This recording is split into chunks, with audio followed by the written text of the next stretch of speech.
నమస్కారం. ప్రస్తుతం మనతో పాటు ప్రముఖ ఆధ్యాత్మికవేత్త, ప్రముఖ జ్యోతిష్య వాస్తు పండితులు ముమ్ము మహేశ్వరరావు గారు ఉన్నారు. వారితో మాట్లాడిద్దాం. నమస్కారం గురుగారు. ఆయుష్మాన్ భవ. గురుగారు, మిథున రాశి వారికి మరి మార్చి నెలలో ఎలా ఉండబోతుందో తెలియజేస్తారా? మిథున రాశి వారికి మిథున కన్యా రాశులకు ఆధిపత్యాన్ని వహించిన వాడు బుధుడు. బుధుడు ఈ మధ్యకాలంలో మీనరాశి నుండి వెనక కుంభరాశిలోకి వక్రించాడు. అంటే పరాజితం పొందాడు కాబట్టి మిథున రాశి వారికి ప్రథమంగా ఒక 15 రోజుల వరకు ఇబ్బందికరమైన స్థితులు పొందినా ఆరోగ్యపరమైన ఇబ్బందులు పొందుతారు. ఏంటి, వీరికి ఎక్కువగా ఉదర సంబంధమైన రోగములు, కాళ్ళ నొప్పులు, కీళ్ల నొప్పులు అటువంటివి రావడము, బీపీ షుగర్లు పెరగడం ఇటువంటివి వస్తాయి. కానీ అది కంటిన్యూషన్గా ఉండవు. ఒక 15 రోజుల పాటు ఆర్థికంగా కూడా ఇబ్బంది పడే పరిస్థితులు కలుగుతాయి.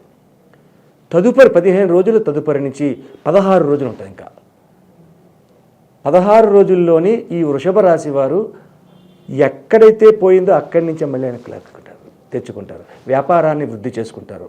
వీళ్ళు చాలా తెలివైన వాళ్ళు, మాటకారితనం ఎక్కువగా ఉంటుంది. ఎందుకంటే ఎదటవాడికి నొప్పి లేకుండా మాట్లాడగలుగుతారు మిథున రాశి వారు. ఈ మిథున రాశి వారు చేసేది వ్యాపారంలో పిసినారి తత్వాన్ని చూపిస్తారు. వ్యాపార రంగంలోనే కాదు, వ్యవహార రంగంలో కూడా పిసినారితనంగా ఉంటారు. కొంచెం ఈ పిసినారి తత్వంగా ఉన్నందువల్ల మంచిదా చెడ్డదంటే మంచిదే. పిసినారితనంగా ఉంటే మంచిదే. దూబరగా ఖర్చు పెడితే జేబులు డబ్బు ఎంత ఉంటే అంత ఖర్చు పెడుతుంటే అది మంచిది కాదు. కాబట్టి ఆ రకమైన తన యొక్క తెలివితేటల వల్ల, పొదుపు చేయడం వల్ల జరిగే పరిణామాల వల్ల వృషభ రాశి వారికి అనుకూలతమైన పరిస్థితి పొందడము, అత్యంతగా ధనాన్ని సేకరించడము అనేది జరగడము, ఆ సేకరణతో పాటు ప్రజల యందు మెప్పును పొందడం. ప్రజల యందు మెప్పును పొందాలి. ఏ వ్యక్తి నన్ను ప్రజలందరూ దూషిస్తూ ఉంటే అది ఎలా కుదురుతుంది? ఒక రాజ్యం బాగుండాలంటే రాజు మంచోడై ఉండాలి. ఒక రాష్ట్రం బాగుండాలంటే ముఖ్యమంత్రి మంచి తెలివితేటలుగా వ్యవహరించాలి. అటువంటి వేస్తేనే అప్పుడు ప్రతి వాళ్ళు నమస్కరిస్తారు. అయ్యో చాలా బాగా పరిపాలన చేస్తున్నారని చెప్పేసి మెచ్చుకుంటారు. ఆ రాష్ట్రం కూడా సుభిక్షంగా ఉండడం అనేది జరుగుతుంది. అలాగే ప్రజలు మెచ్చుకునే విధంగా వ్యాపారం చేస్తున్నారు అంటే ఈ మిథున రాశి వారు యోగదాయకమైన పరిస్థితిని ఆటోమేటిక్గా దగ్గరికి వచ్చేస్తారు. విద్యార్థులకు ఎలా ఉండబోతుంది అంటారు? విద్యార్థులకి కూడా ఈ యొక్క ఏప్రిల్ నెల వరకు కూడా విద్య యందు ఆనుకూలతలోనే ఉంటారు. ఎట్టి పరిస్థితుల్లోని వెనకంజు వేయరు. విద్య మీద ఫోకస్ పెడుతుంటారు. ఫోకస్ పెట్టినందువల్ల చదివినోడు ఎప్పుడూ బాగుపడతానే ఉంటాడు. ర్యాంక్ వస్తుంది. చదవకుండా నటించినోడికైతే ఏ ర్యాంకు రాదు. ఒక ఇయర్ కష్టపడాలి. ఒక పరీక్ష రాయాలంటే ఒక ఇయర్ కష్టపడాలి, ఇయర్ చదవాలి. ఈ సంవత్సర కాలం అంతా చదివారనుకోండి, అది అనుకూలతమైన పరిస్థితి వస్తుంది.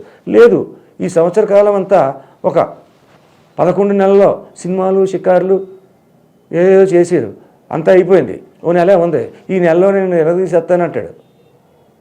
ఏమి ఎరుగుతుంది? ఏ సబ్జెక్ట్ తెచ్చుకోగలుగుతాడు? ఏది గుర్తుంటుంది?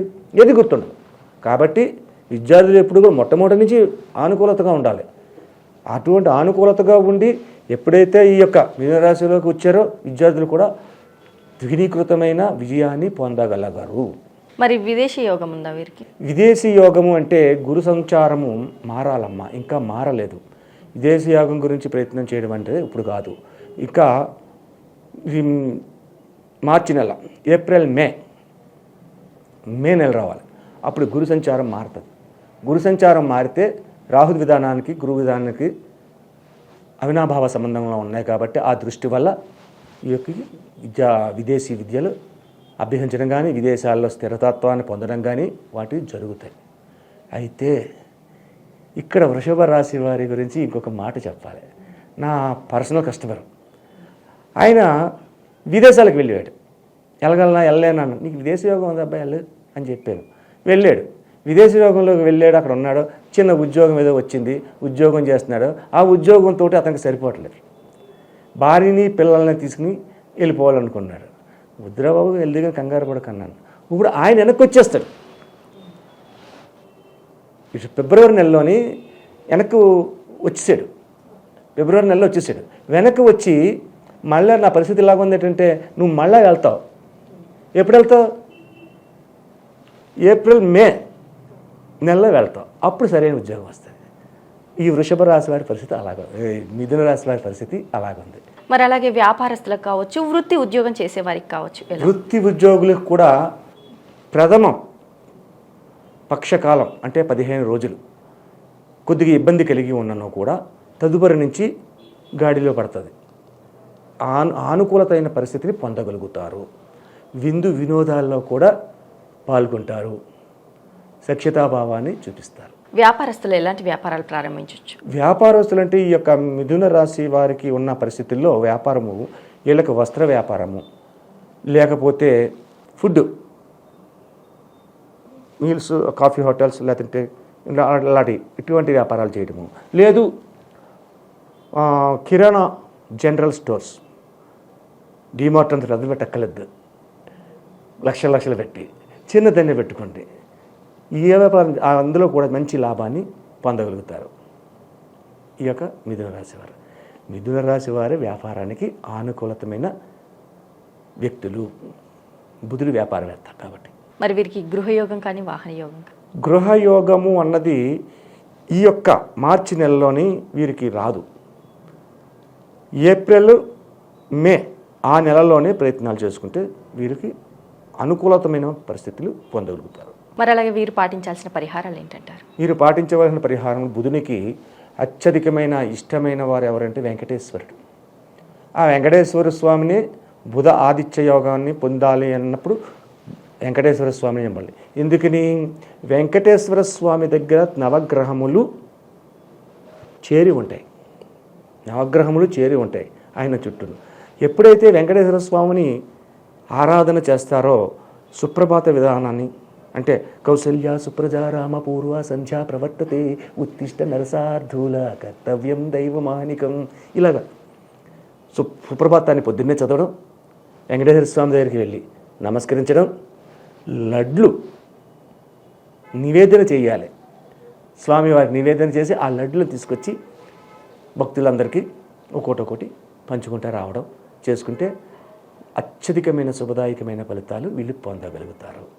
సుప్రభాతాన్ని కంపల్సరిగా వినాలి, లేకపోతే చదవాలి ఉదయాన్నే. ఇప్పుడు ఈ యొక్క మిథున రాశి వారే కాదు, ద్వాదశ రాశిలో వారు అందరూ కూడా ఉదయకాలాన్నే సూర్యోదయం కాకముందే లేవాలి. సూర్యోదయం కాకముందు లేచి బ్రహ్మీ ముహూర్త కాలం, అది బ్రహ్మీ కాలంలో స్నానం ఆచరించాలి. స్నానం ఆచరించిన వెంటనే సుప్రభాతాన్ని తీసుకోవాలి, వెంకటేశ్వర సుప్రభాతాన్ని తీసుకోవాలి. ఆ సుప్రభాతాన్ని చదివితే విన్నా పోనీ చదవకపోయినా, కొంతమంది చదవకపోవచ్చు, వినినా లాభమే. అలా పాటించాలి. మిథున రాశి వారికి మార్చి నెలలో ఎలా ఉండబోతుంది, అలాగే వీరు పాటించాల్సిన పరిహారాలు ఏంటి అనేసి చాలా చక్కగా వివరించారు గురుగారు. ధన్యవాదములు.